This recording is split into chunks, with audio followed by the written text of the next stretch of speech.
সবাইকে স্বাগত জানাচ্ছি বিডিভিউজ ইনফোটেনমেন্টে। আপনাদের সাথে আছি আমি সুস্মিতা দাস। আরব লীগের আলোচিত সম্মেলনটি অনুষ্ঠিত হলো সফলভাবে। কেউ কেউ মনে করছেন এর মধ্য দিয়ে আরব নেতারা গাজার নিয়ন্ত্রণ নিতে চান। যদি আদৌ তা হয়, তারপরেও বিষয়টি যে খুব সহজ হবে না তা তখনই পরিষ্কার হয়ে গেছে যখন প্রাথমিকভাবেই সম্মেলনে গৃহীত প্রস্তাবনাগুলো ইসরায়েল ও আমেরিকা প্রত্যাখ্যান করে দেয়। কিন্তু খুব সম্ভবত আরব নেতারা শুধুমাত্র ইতিহাসের দায় এড়ানোর জন্যই কিংবা গাজার ভাগ্য নির্ধারণের জন্যই এ সম্মেলনে বসেননি, বরং তারা হয়তো নিজেদের শাসনের একটি বৈধতা আদায় এবং ক্ষমতা ধরে রাখার জন্যই এভাবে একত্রিত হয়েছিলেন। বিস্তারিত জানব এবারের প্রতিবেদনে।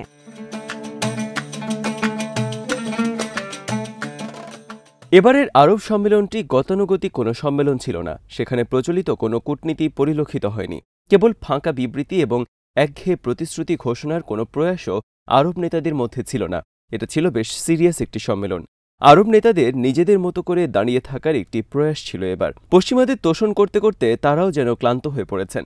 আরব নেতাদের এই উদ্যোগটির সূচনা হয় মূলত মার্কিন প্রেসিডেন্ট ডোনাল্ড ট্রাম্পের একটি প্রস্তাবনাকে কেন্দ্র করে।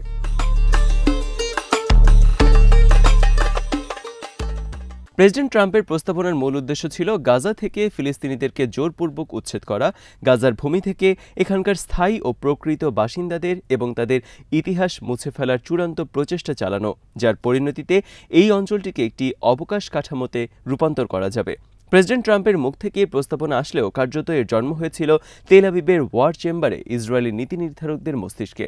আর প্রেসিডেন্ট ট্রাম্প এই প্রস্তাবনাকে আনুষ্ঠানিকভাবে স্বীকৃতি দিয়েছিলেন মাত্র। তবে এই কল্পনাকে বাস্তবে রূপ দিতে একটি বিষয়েরই প্রয়োজন ছিল, আর তা হল আরব নেতাদের সম্মতি।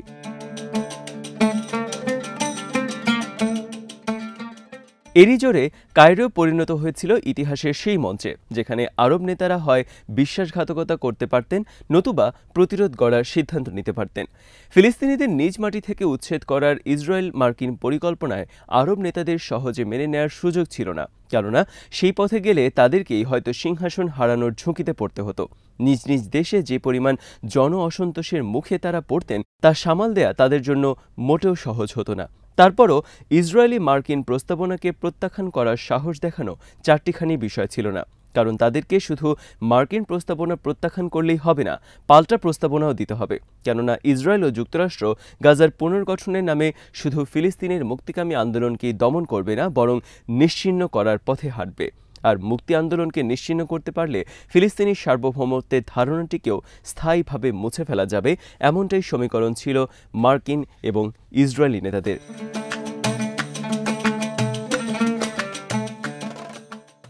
তবে আরব সম্মেলনের চ্যালেঞ্জও কম ছিল না। কায়রো সম্মেলনের আগেই আরব নেতাদের মধ্যকার বিভাজন স্পষ্ট হয়ে যায়। এই সম্মেলনের কয়েকদিন আগেই রিয়াদে একটি ছোট পরিসরের সম্মেলন অনুষ্ঠিত হয়ে গেল, যেখানে উপসাগরীয় নেতাদের একটি অংশ ও জর্ডান ও মিশরের নেতারা একত্রে বসেছিলেন। তবে সে বৈঠকে পরিকল্পিতভাবে আলজেরিয়াকে বাইরে রাখা হয়। আলজেরিয়ার প্রেসিডেন্ট আবদেল মাজিদ তেব্বুন ওই ভাওতাবাজি বুঝতে পেরে কায়রো সম্মেলনে অংশ নিতে অস্বীকৃতি জানান এবং তার বদলে পররাষ্ট্রমন্ত্রীকে পাঠান। কায়রো সম্মেলনের আগে আরেকটি বড় চ্যালেঞ্জ ছিল সৌদি আরব ও সংযুক্ত আরব আমিরাতের অনুপস্থিতির শঙ্কা। যদিও তাদের অনুপস্থিতির কারণ সম্পূর্ণ ভিন্ন। গাজার পুনর্গঠনে তাদের অংশগ্রহণের শর্ত ছিল একটাই, আর হল রাজনৈতিক ও সামরিকভাবে গাজাকে হামাস মুক্ত করতে হবে।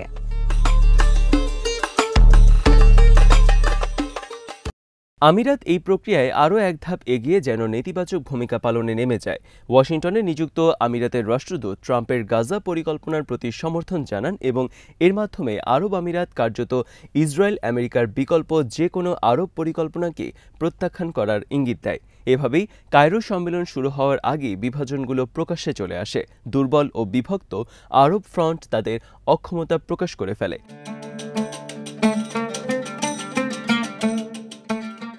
আরব শাসকরা যখন দোদুল্যমান ইতস্তত করছে এবং নানা রকমের হিসাব কষছে, তখন ইসরায়েলের প্রধানমন্ত্রী নেতানিয়াহু একটি সুনির্দিষ্ট পরিকল্পনা নিয়েই অগ্রসর হচ্ছিলেন, কারণ তার বিশ্বাস যে তার প্রতিপক্ষরা তাকে সংযত করার মতো সক্ষমতা রাখেন না। তাই কায়রো সম্মেলনের ফলাফলের অপেক্ষা না করে তিনি গাজার উপর দমন পীড়ন বৃদ্ধি করেন, গাজায় মানবিক ত্রাণ সহায়তা প্রবেশ বন্ধ করে দেন এবং নতুন করে ধ্বংসযজ্ঞের হুমকি দেন।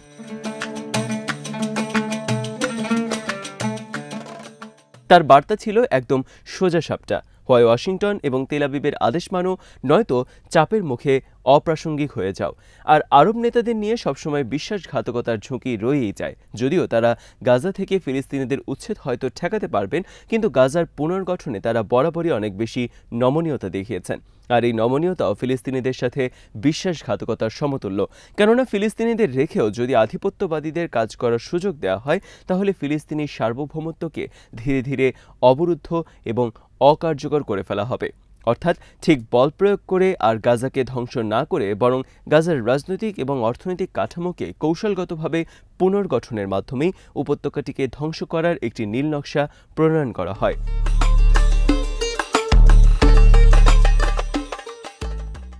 এটাই ইসরায়েল ও আমেরিকার চূড়ান্ত অভিসন্ধি।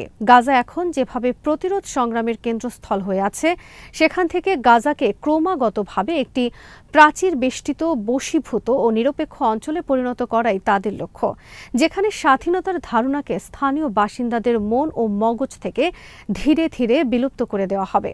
কেউ কেউ মনে করছেন এর মধ্য দিয়ে আরব নেতারা গাজার নিয়ন্ত্রণ নিতে চান। যদি আদৌ তা হয়, তারপরও বিষয়টি যে খুব সহজ হবে না তা তখনই পরিষ্কার হয়ে গেছে যখন প্রাথমিকভাবেই সম্মেলনে গৃহীত প্রস্তাবনাগুলো ইসরায়েল ও আমেরিকা প্রত্যাখ্যান করে দেয়।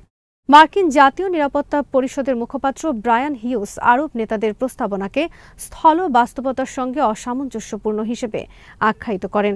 যদিও হোয়াইট হাউস থেকে পরবর্তীতে জানানো হয় যে ট্রাম্প আরব নেতাদের এই প্রস্তাবনাকে স্বাগত জানিয়েছেন।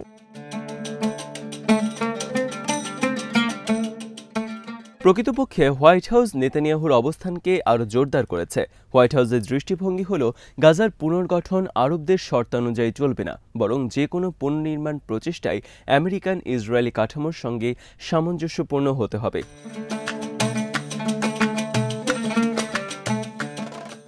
অন্যদিকে ইসরায়েল আবারও ট্রাম্পের পরিকল্পনার প্রতি তাদের দৃঢ় সমর্থন পুনর্ব্যক্ত করেছে। প্রেসিডেন্ট ট্রাম্প মূলত এমন একটি পরিস্থিতি তৈরি করতে চাইছেন যার আওতায় গাজায় আর কোনো ফিলিস্তিনি থাকবে না। ফিলিস্তিনিদেরকে হয় জোরপূর্বক উচ্ছেদ করা হবে, অথবা এমন পরিস্থিতি তৈরি করা হবে যাতে সেখানে জীবনযাপন অসম্ভব হয়ে ওঠে এবং মানুষ বাধ্য হয়ে অন্যত্র চলে যায়।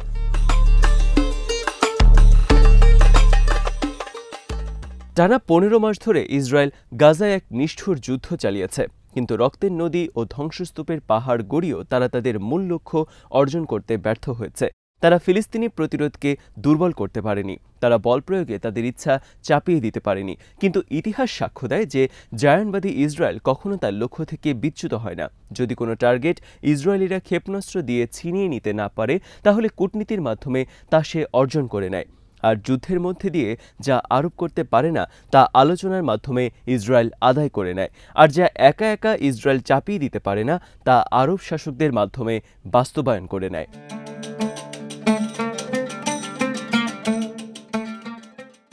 পক্ষান্তরে আরব শাসকেরাও ইতিহাসের কঠিনতম সময়ে বিশ্বাসযোগ্যতার প্রমাণ রাখতে পারেনি।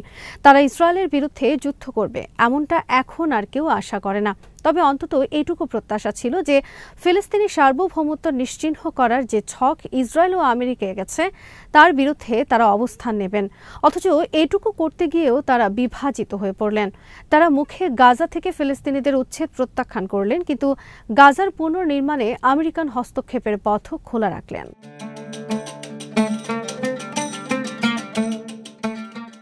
আরব শাসকেরা মার্কিন এবং ইসরায়েলি চাপের মুখে কতটা টিকে থাকতে পারবে তা এখনও নিশ্চিত নয়, কারণ কাগজে কলমে এই নেতারা সার্বভৌম ক্ষমতার অধিকারী হলেও প্রকৃতপক্ষে তারা স্বাধীন ও সার্বভৌম নন।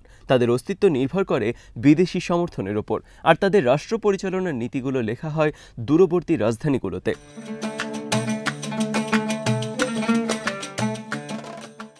কোনো কোনো আরব দেশ আমেরিকান সামরিক ঘাঁটিকে আশ্রয় দেয়, কেউ পশ্চিমা আর্থিক সহায়তার উপর নির্ভরশীল থাকে, আর বেশিরভাগ আরব শাসকেরাই জানে জনগণের ইচ্ছার মাধ্যমে নয়, বরং দমন পীড়নের মাধ্যমে তারা ক্ষমতায় টিকে আছে। তারা স্বাধীনভাবে কাজ করার ক্ষমতা রাখে না, শুধু নির্দেশ মানার অধিকার পায়। ফলে এই সম্মেলনেও প্রতারণার সেই পুরনো অভিনয় অনুসরণ করেছে। আরব শাসকেরা সম্ভবত ইতিহাসের সবচেয়ে তাৎপর্যপূর্ণ ভূমিকা পালনের সুযোগ পেয়েছিলেন, তবে আদৌ তারা তা করতে পারবেন কিনা তা কয়েকদিনের মধ্যেই স্পষ্ট হয়ে যাবে।